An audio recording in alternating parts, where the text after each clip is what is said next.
that we see Rick Sanchez get in trouble for touching that political third rail, the I word.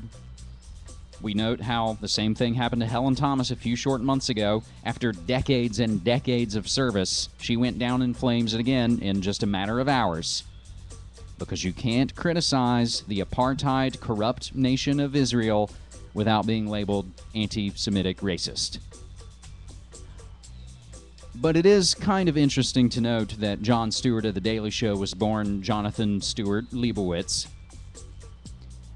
And what I didn't know is that his brother, Larry, is presently the chief operating officer of the New York Stock Exchange. Now, there's another bit that I wasn't able to find as that clip was playing, and I don't have it linked up, unfortunately. But I believe it came from 911blogger.com recently, as we noted, I guess last week, Jon Stewart and his 9/11 was an outside job, and Colbert going to the Immigration Congressional Board, doing his thing. We're going to get to the other phony side. We'll get into the witchcraft. Again, may you live in interesting times, my friends. The thing I was going to mention about The Daily Show is that, of course, ultimately, it's no different than Glenn Beck. It's still preaching to an audience who is more than willing to be led along with whatever agenda, whatever team they've picked. And we do it all the time in all our little different teams and tribes and cults. One of the main writers on The Daily Show is a Council on Foreign Relations crony. That when you dig into the background, you see all the same organizations. You see all the same foundation fronts. This is leading the fake left-right paradigm to another thrilling crescendo as we're coming up on weeks before a hotly contested election, when basically we've reported time and time again, poll-wise, the people don't want either of them. And that people would be just as happy with people randomly chosen out of the phone book. However, it actually takes people voting that way to make a damn bit of difference. Because I think when it comes down to the booth, again, as I was talking about in 2004 for Kerry. Yeah, but I'm still going to go with the safe choice because he's probably a winner. I don't want to throw my vote away on a crazy third party. That's a self-fulfilling prophecy. Well, they'll never win.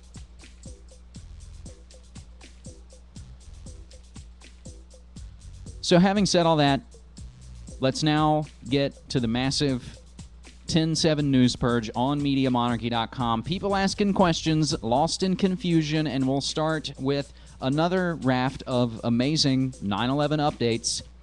New FOIA video shows firefighters discussing huge explosions before the towers collapsed.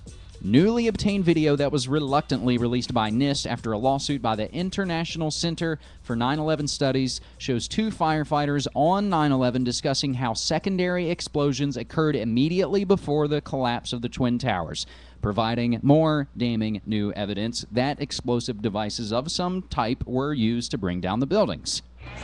What happened? It was an explosion. We was in the lobby and the third explosion, the whole lobby collapsed on us. What was it like? What was it like? Horrible. It's like hell. You don't want to know. The whole building just collapsed on us inside the lobby. Was that a secondary explosion? Yes, it was. That was the planet probably? Yeah, definitely secondary explosion. Because we was inside waiting to go upstairs. And on the way upstairs, the whole fucking thing blew. And we just collapsed on everybody inside the lobby. Similar to the first tower coming down, secondary? I don't know about the first one, but I know the second one, it was terrible. Then there was a third one, too, after that one. Third explosion after that? That's right.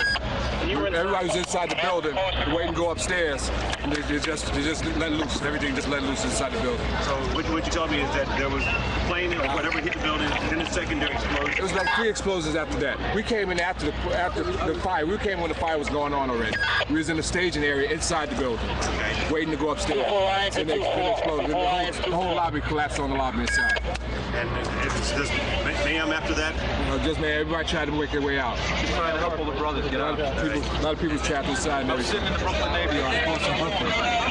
We watched the first explosion. As we were watching the buildings, I saw a black, very large airplane fly right into the second building. Came out of the south, right in front of our eyes. Just, it was so surreal, like a movie set. Second and third explosions also, right? We were in the building for the third one. It collapsed. I was on this drive here for the other one. People don't understand. There may be more. Any one of these fucking buildings could blow up. This ain't done yet. How does this? This is going to top of this. It could be no worse than this. Could be nothing no more worse than this. You're in the building trying to help people, and it's exploding on the inside the building. So I don't think it can get any worse than this. Well, it wasn't done yet, indeed, because hours later that day, World Trade Center Building 7 would somehow fall in the middle of the afternoon, and somehow the BBC and ABC News reported it before it happened. That's another brand new video from, again, relating to this NIST FOIA explosion that we covered a few weeks ago when it broke right around 9/11+9 anniversary. I think it's going to be something like 80 gigs altogether, but you can get these videos easily on their YouTube channel, IC911 Studies, youtube.com/IC911 Studies. And each week, it seems there are more and more updates. We've been following a certain set of stories each week, and I feel hopefully it doesn't get repetitive to you. Hopefully we're offering new analysis and new data points to explore.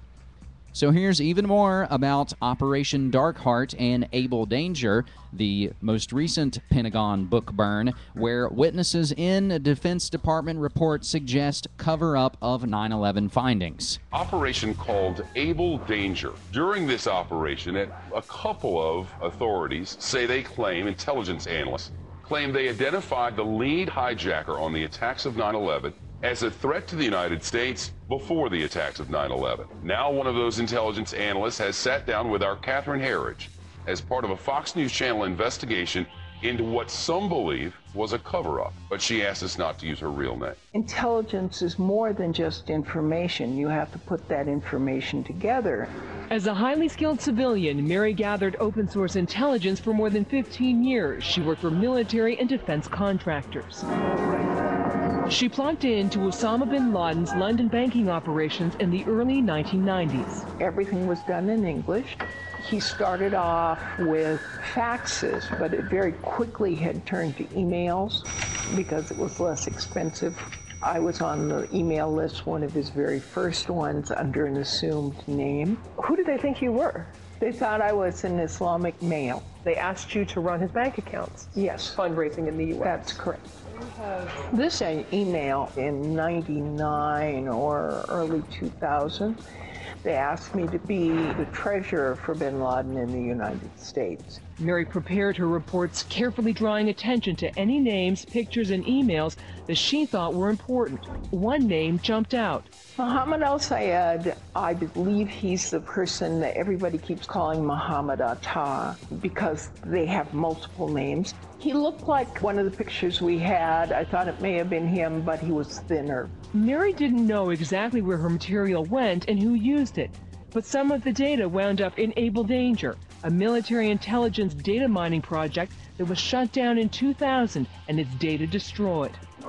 Lieutenant Colonel Tony Schaefer participated with top secret clearance as an undercover operative for the Defense Intelligence Agency.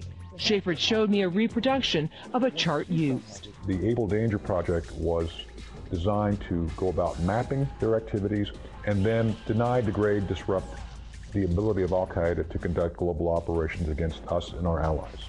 And my job as an operator is to figure out what's behind these links. When you saw the picture of the lead hijacker on TV, like, oh my God, that's the same guy. This is the key. The picture on the chart was not the same picture that they were running on TV. Atta used many names and nationalities and had many public photos in the years leading up to the attacks. In this college picture, some described him as a shy, considerate man.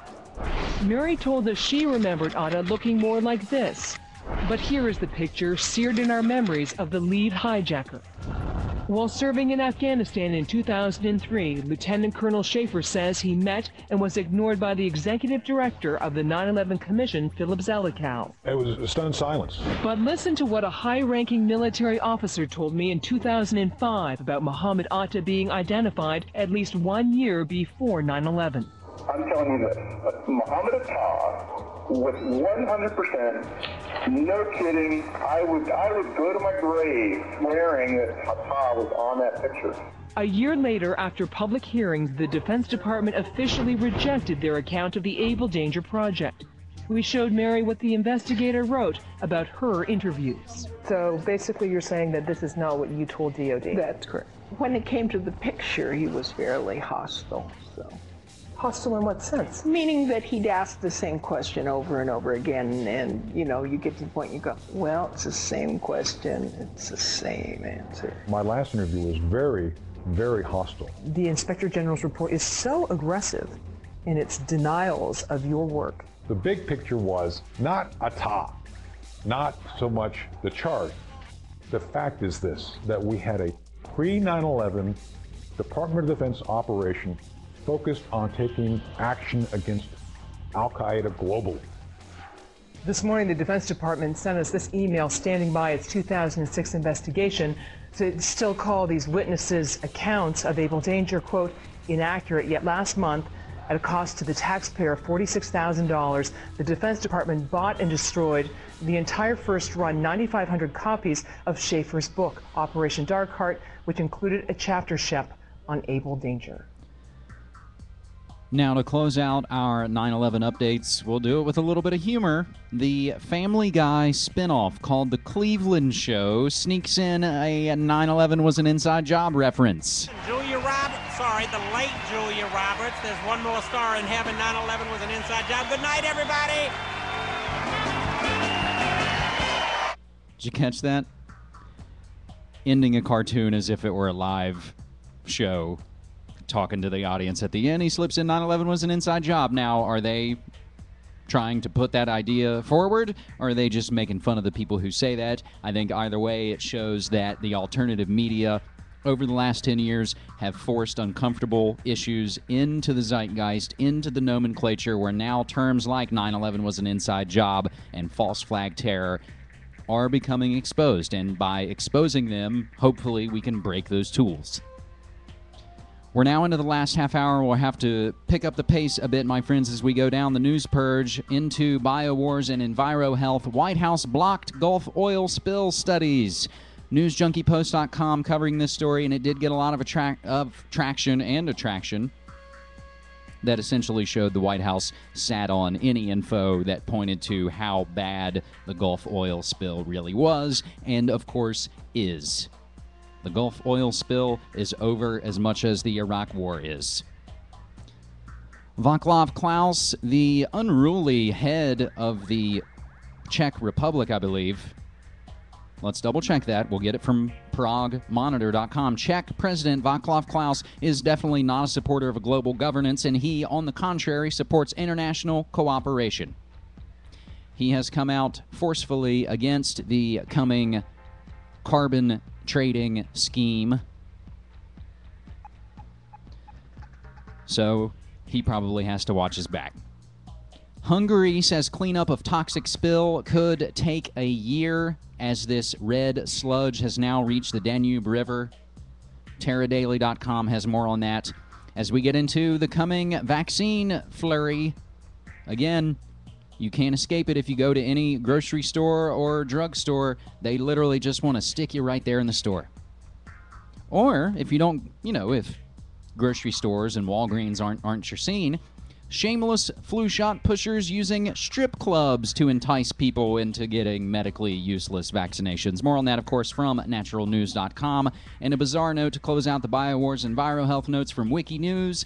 Charlie, the smoking chimpanzee, dies at age 52. Which actually exceeds the average lifespan of a captive chimp by 12 years. Into the drug war, U.S. arrests 130 Puerto Ricans, including 90 police officers, on charges relating to drug trafficking. As Cryptagon.com notes, you got to get rid of the upstarts.